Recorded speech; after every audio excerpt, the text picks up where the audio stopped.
Good afternoon, everybody. Well, it's Happy Friday, and you're looking at an LED replacement kit for the ZZR1100. Now, I quite like this company, ledperf.com, and no, they don't sponsor me. I don't get any discount, more's the pity.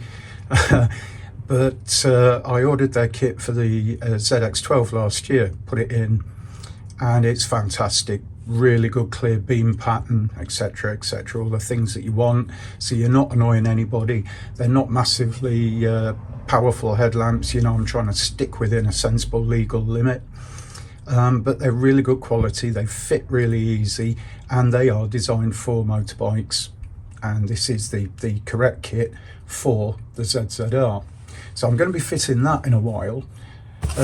Something else I'm going to look at, whilst I'm probably going to end up taking the fairing off, is this is an LED bulb replacement kit for the clocks. Again, I've used this company before. They're pretty good, they deliver. I've actually got more in there than I require when I've gone through and done the bulb count. There's full instructions. They're cost effective, you know, so it's worth doing. One of the things I hate is I get a motorbike, you know, and the tacho's bright, half the speedo isn't lit, you know, if there's an LCD clock on there, that's dim as hell. It just doesn't do any good, especially in summer. People think, oh, bit of a silly time to do all this, but I ride with a headlamp on all the time. Rightfully, wrongly, I'm not going into that, but I do. It's what I've always done, and I like to be able to see the clocks even on a sunny day, you know. Tinted visor, eyesight not being as good as it should be maybe at close range, so having this LED replacement is quite an important thing for me. Anyway, that's the job for today. So I'm going to move the bike about, get it in the centre of the garage, and then let's crack on. Right guys, well, to get to the clocks and the headlamp, it appears the easiest way is to undo the six screen bolts, which I've done because I wasn't sure the best way to take this out. I've even had to read the book, would you believe? And then if we look around here, and hopefully I won't dig into my paintwork, you might not be able to see very clearly, but sort of down in the pits just under the clocks, there's two bolts. Then I can lift the clocks up, get to the back of the headlamp, and I can replace the clock bulbs. So I'm going to put you down, slack the clocks off, and then bring you back into the picture. Right, the LED kit is very specific of which colour bulb goes where. So we've got 3 white, 2 yellow, 1 green, 1 blue and red. So all we've got to do is take those and then find the relevant home in that lot. Easy. Okay, just to make this easier, I thought, sod it, let's do this on the bench, and this also gives me a good chance to check the electrics. So we're going to take the main bracket off here so we can get to some of these bulbs.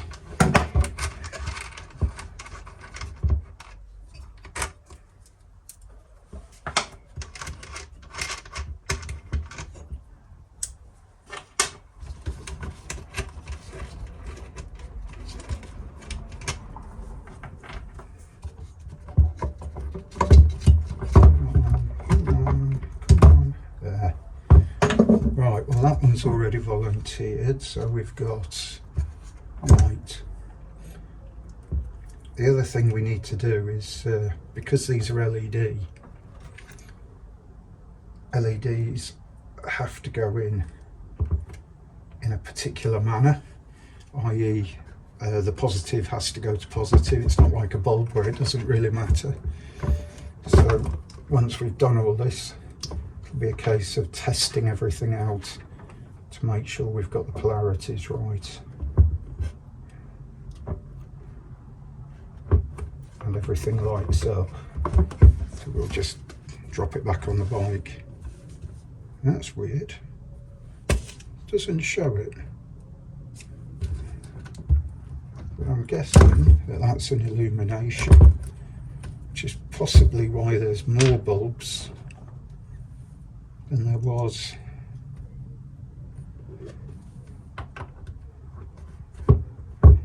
Markings on the drawing, white. This is super exciting. It'll be great if all this lot works.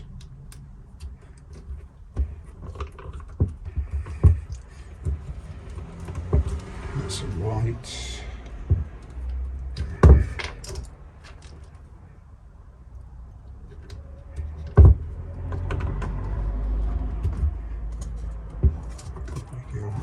That is the last of the whites.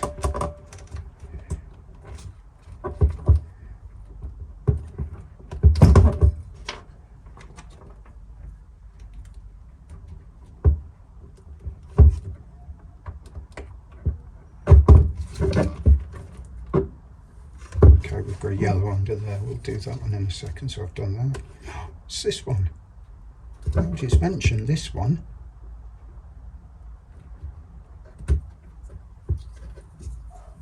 That's because it isn't a bulb.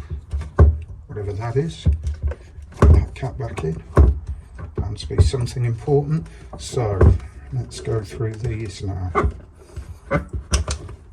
So I've got red.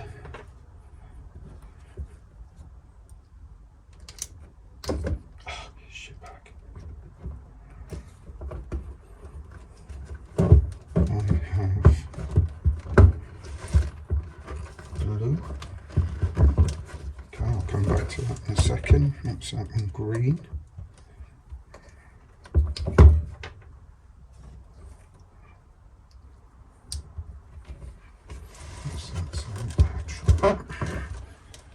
That's tight.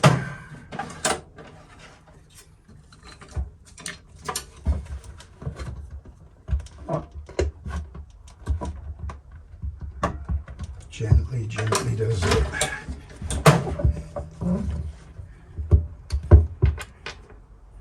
That's my main beam.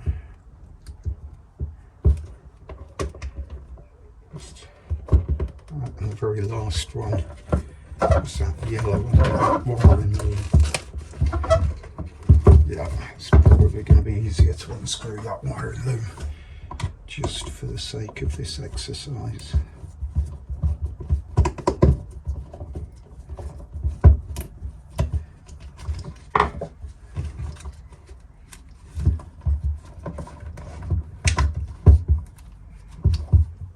That's the other yellow.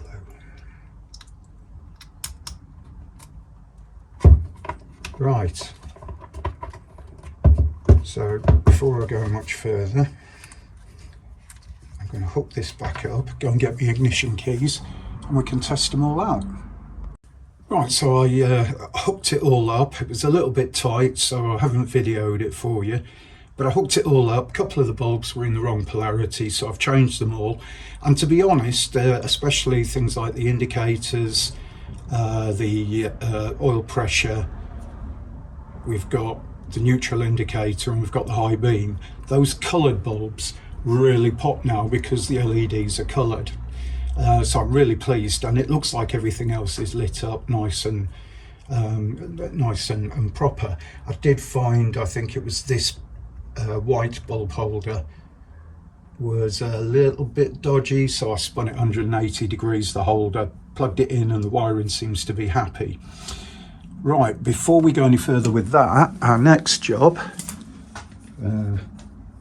just adjust the tripod here, is we're going to come into the back here, into the headlamp, and change that headlamp. Okay, so first thing, let's unplug. Now, I've watched a lot of things about LED. Yeah, you see, it's always something, isn't there? God, bloody hell, that's tight. And one of the biggest considerations is being able to get it off. Right, screwdriver. One of the biggest considerations with LED is cooling. LEDs run hot. Now I know, yes, obviously a halogen runs hot too, but halogens don't tend to be as temperature sensitive as maybe LED is.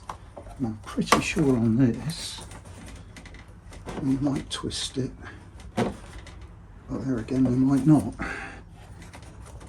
It's a pull off one.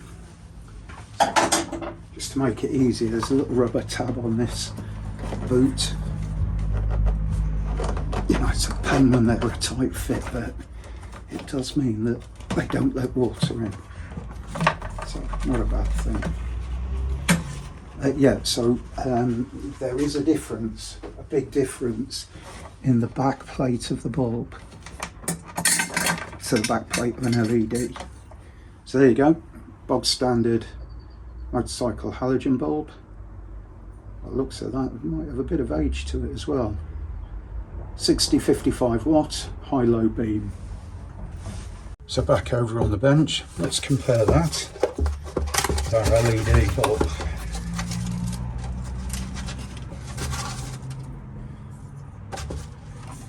So you're going to notice a lot of difference to this, okay? First of all,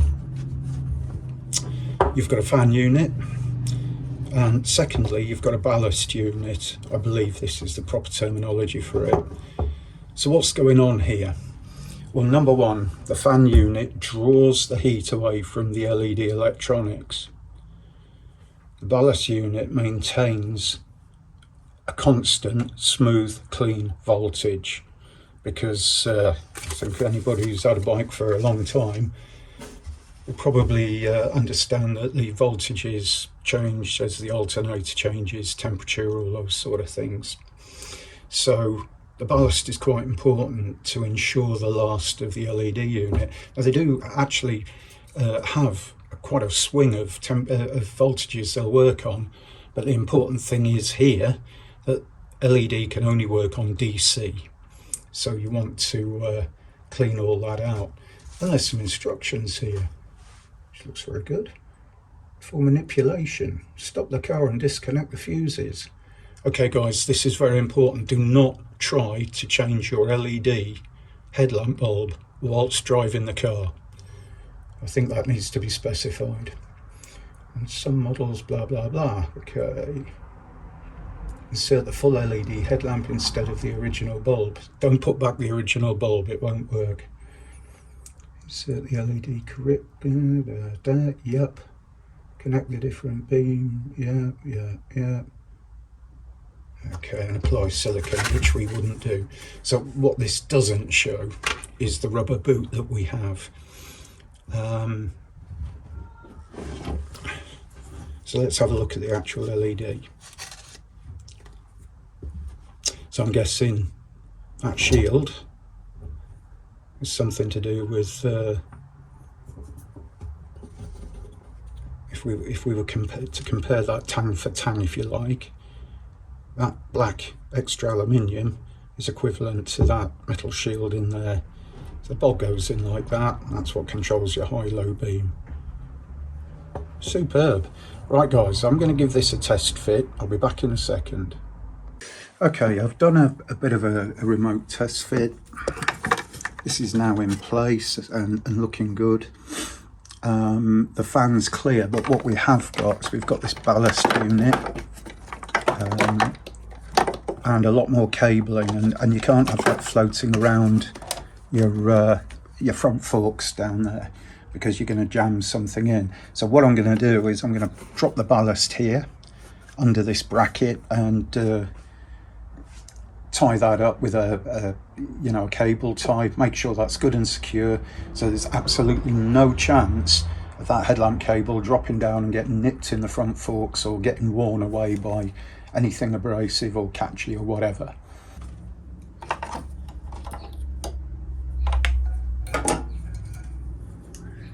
So for just such a thing, there's a couple of really good tie-off points on this ballast, or control box, whatever you want to call it. So it's nice to see that a lot of this sort of stuff's thought about in the kits, you know.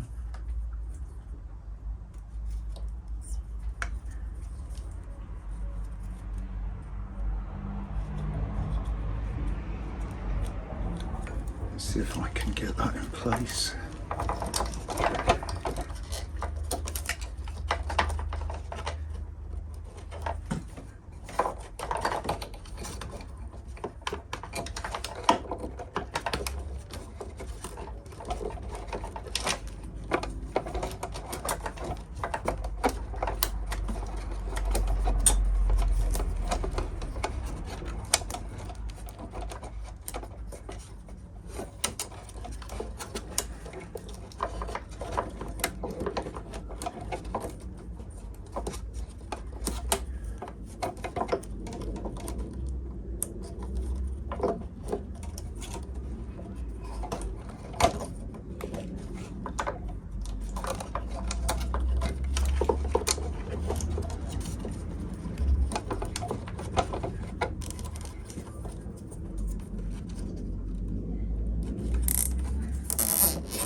Maybe because I'm a strange person, I have sat awake at night sometimes, just thinking about how many jobs you couldn't do if nobody had invented the cable tie. I mean, let's be honest, it's pretty much one of those things that just has no bounds to its usefulness. There you go, look at that. Everything out of the way. So, there's our original plug. There is our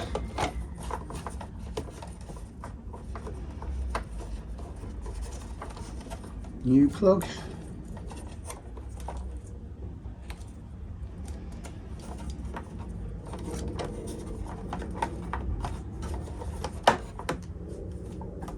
One LED headlamp in. Now, some of you might have noticed I have not put the rubber boot back in, and the reason is if you put the rubber boot in, it stops airflow through this heat sink. And although this is very useful, if you look in this area, it doesn't get covered in water. Okay, my garages, my bikes live in garages or in workshops. I didn't bother putting the boots back on the ZX12, you know, to a bit of an experiment, and it turned out okay in the end. So, you know, anyway, headlamp done. Let's just check that baby out. Oh my good night.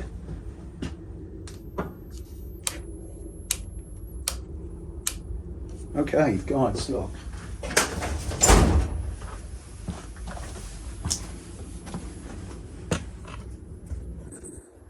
Filing cabinet.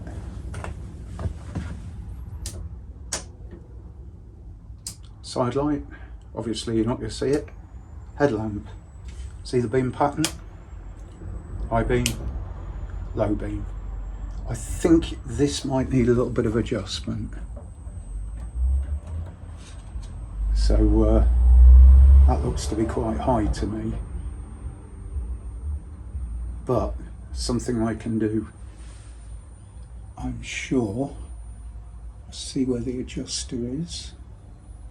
Yeah, I might just drop that down a little bit. How bloody good. And I don't know if you could hear it, but the fan was running. Okay. So, there you go. Next job. Let's get you back in some semblance of a position. Now you can watch me struggle like hell to try and get the bolts back in the speed up.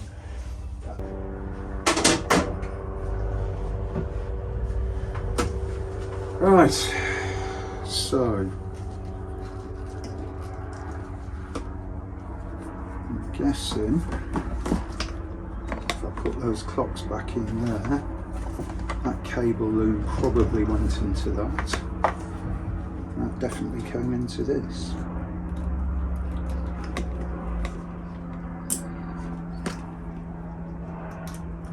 And I've had a quick look at the connections. They all look very good indeed. And the only other thing we've got to be sensible about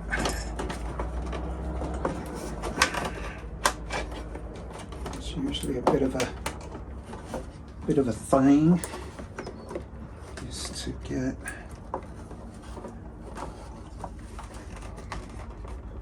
a speedo cable. Let's turn that off. Up here, speedo back on.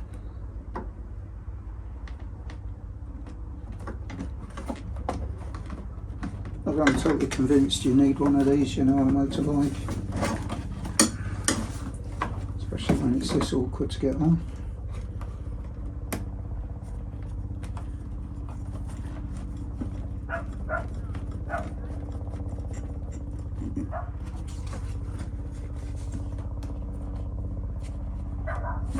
That's that. That's that.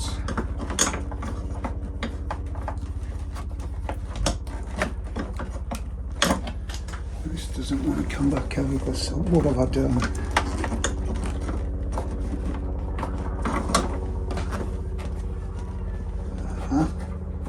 Let's see, I've maybe picked up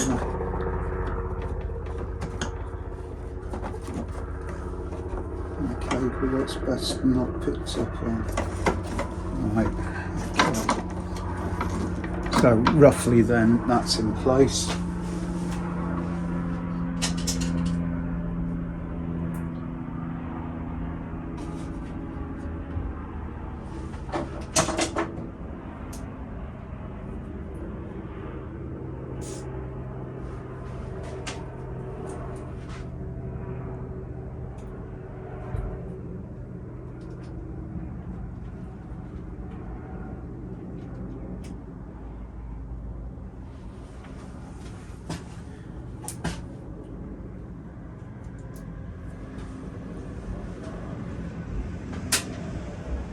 So,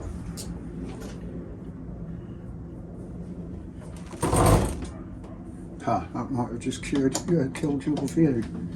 Just bear with me a second.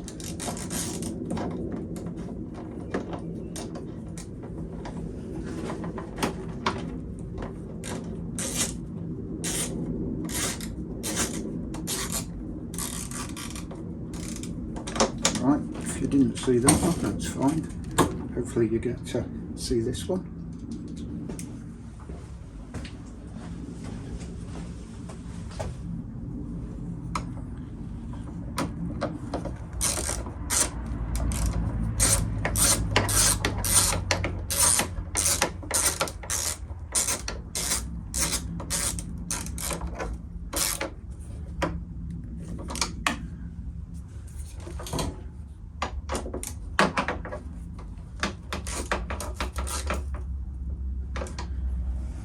There you go.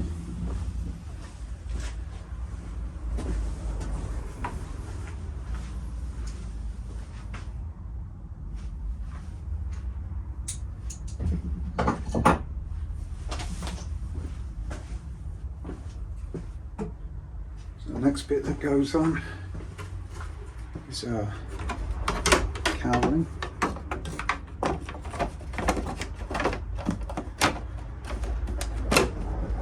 This is part of the unit that holds the screen on. So you've got 4 screws here, and you've got 4 inserts in this plastic cowling.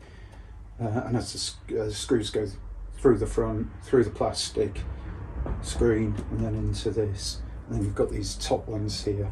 As you can see, this one's broken. It's a pain on these ZZRs, they always break here. And that one's starting to crack, and that's mainly because as the wind hits the screen, the whole thing flexes. And I'm not sure how to repair it properly. I'm going to leave it for the moment. It's really easy to take the screen out, but at some time, maybe in the autumn, we'll get that repaired.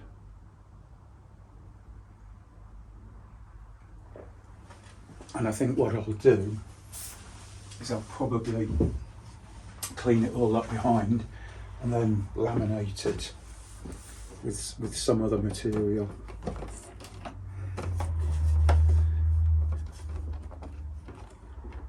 Not convinced that's how that's meant to sit. Yeah, okay. Right, so the first thing I'm going to do is put those 4 screws in, because I think that'll pull this up and align the screen better. Unfortunately, the screws that are in it are not the proper ones. So I'm just going to have a look and see if I've got any nice... Right, I found some nice screws. Let's see if they'll fit. Oh yeah. When I say nice, they're just better. I'm not saying they are beautiful, they're just better.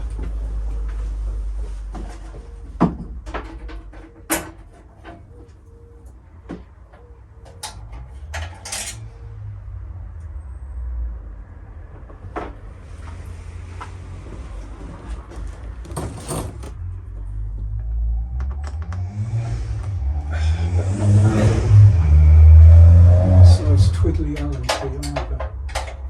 Nope. Alright, worth a try.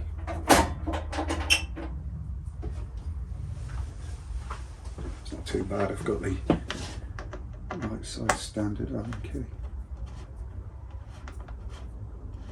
So there's meant to be some plastic covers over this, I'm sure. I can't remember, I'll have to have a look online on the Kawasaki site and buy the proper screws and covers if they're still available. Because I do prefer things to be proper. But right now, these will do the trick. And they're tidier.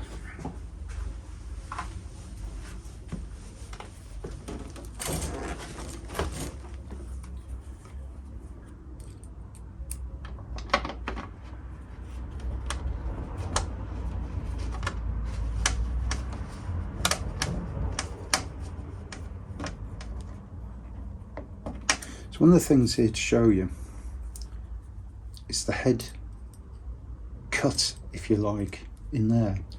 It isn't very deep, and sometimes when you're using these ball-ended Allen keys, they don't really fit in deep enough. And it's very easy for them to skip out, and if you're putting a lot of pressure on them, you can take the heads out. Not so much in this case, because there's not a lot of pressure to be applied to plastics.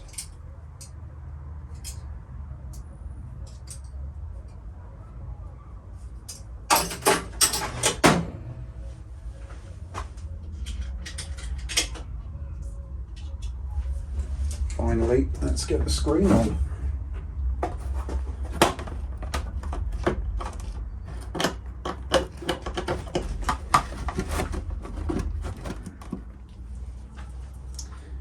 For this, I'm going to start at the bottom.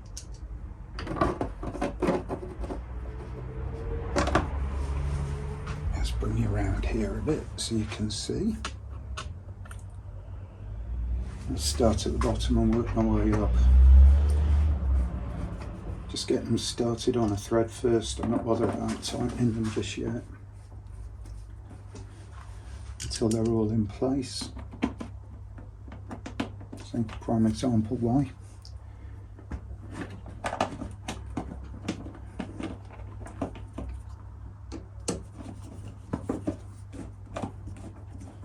This gives us a bit of room to wiggle everything about and get it well seated.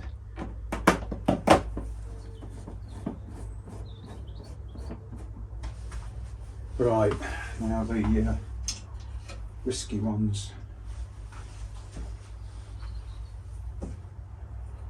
So for these, there's just a nut on the back. I think what I will do is I will probably replace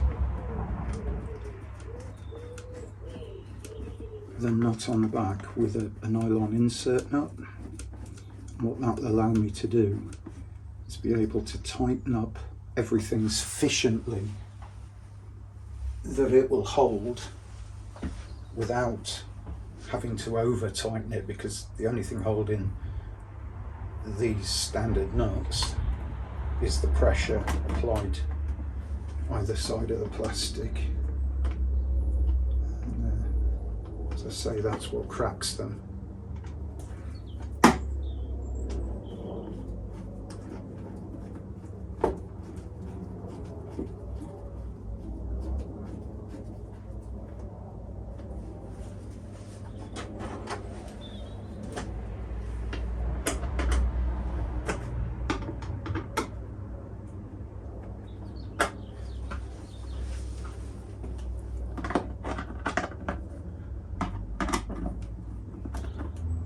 Actually, I think the nut bottoms out, or the bottoms out in the nut before it gets to be too tight.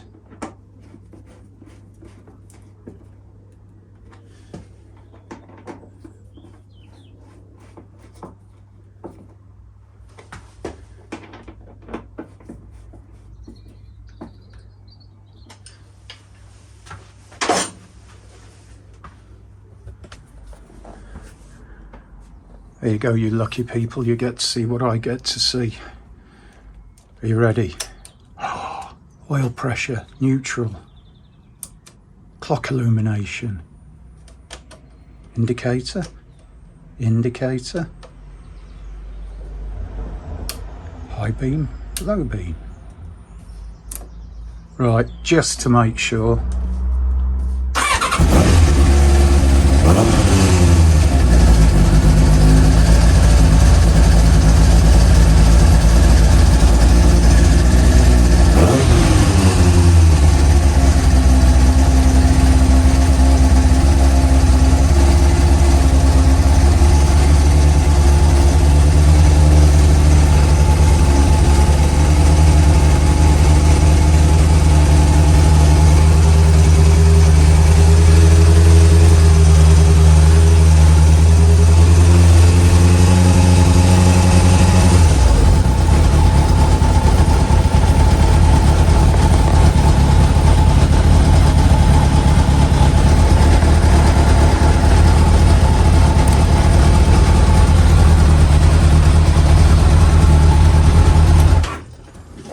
Yeah, so I think as you could see, the headlamp bulb's in, brilliant, alignment is way out.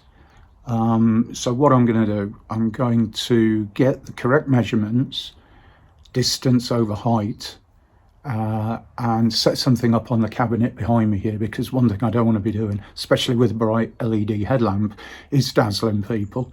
So I'll get that checked out, maybe tonight over a gin and tonic, and then before I go out, simple enough job to align the, well, not align the headlamp, set the headlamp height, and I'll get it, you know, sort of ballpark, and then I'll have a chat with my local bike shop and see if next week early before Bentley I can nip down there, stick it on the gauge and just make sure that headlamp's spot on. Well, to be honest, I'm really impressed. It's been successful. And it isn't often I say that. So what have we done with this bike? We've changed the front mudguard, we've redone the front forks, we've done the clocks, we've done the headlamp, we've put a new seat on it, new foot pegs on it, we've obviously done the chain tension, put the Scott oiler on it, and started to just go through internally. And when I say internally, I mean under the tank, under the seat, just giving it a clean up. So what have I got left to do that I'd like to do? I think I will possibly redo the fork oil. I think it's a little bit light. Now, my mistake, and again, something I'll research in a moment. When I read the book the first time, 10 weight oil. So that's what I put in. And to be honest, that's what I use in a lot of bikes. I think most people do. And then when I was looking at the springs stroke washer placement in the forks, I noticed that actually for the D, it should be 1020 oil, I believe. And I don't know if 1020 is any thicker, but I think it's a little bit light on damping. So I'm going to have a go at adjusting that. We'll have a look at that maybe one night next week, or even one night this week, and see if we can't improve. But I've got a sneaky feeling I might need to put some extra oil in, or maybe have a look to see if a company called Progressive, I've used their stuff before, do a replacement spring, because in these bikes you've got a series of springs and tubes and washers and everything to shim them out, and in my view it's a bit shit. What Progressive do is it's one long spring, you've got a washer on top, you know, to keep it in place, so to speak, and I think the bottom 2/3 are fairly loose coils, the top third is fairly tight coil, and it gives you a very progressive damp, and they're superb. Got them in the FJ, that's one heavy bike, and the difference it made to the handling was massive. So if the company's still about and they do springs, I might change all that. Yes, it means the forks have got to come out again, but I think we could do that in 10 minutes now, because we know the job so well, and because we've sorted out all the bolts in the front forks for the mudguard, new mudguard. It'll come off easy. So that's something. I'm happy with the back end. That feels really nice. So I'm not going to dick about with that until I've had a look at the front end. Apart from that, anything else? Do you know, I'm really, really happy with the bike. I don't think there is anything else. So, yeah, I think we'll call it a day at that. I'll get everything packed up and go and have a gin and tonic. Catch you in a bit. Well, a quick note for you. I just checked in the manual, and there is a headlamp guide, you know, headlamp height. And what it says is take the centre point of the headlamp, which, sorry to go old school on you, is 34.5 inch to the midpoint from the deck. Mark that on the cabinet, and at 3.8 metres away, your headlamp should be at the level 3.25 inch. And it is. So actually the replacement bulb has gone back in place to the original quartz crystal bulb, and yeah, it's right. So I will go down to the local bike shop and just get them to check it, because I want to make sure the beam pattern is good as well, but looks good. Just thought I'd let you know. Catch you later.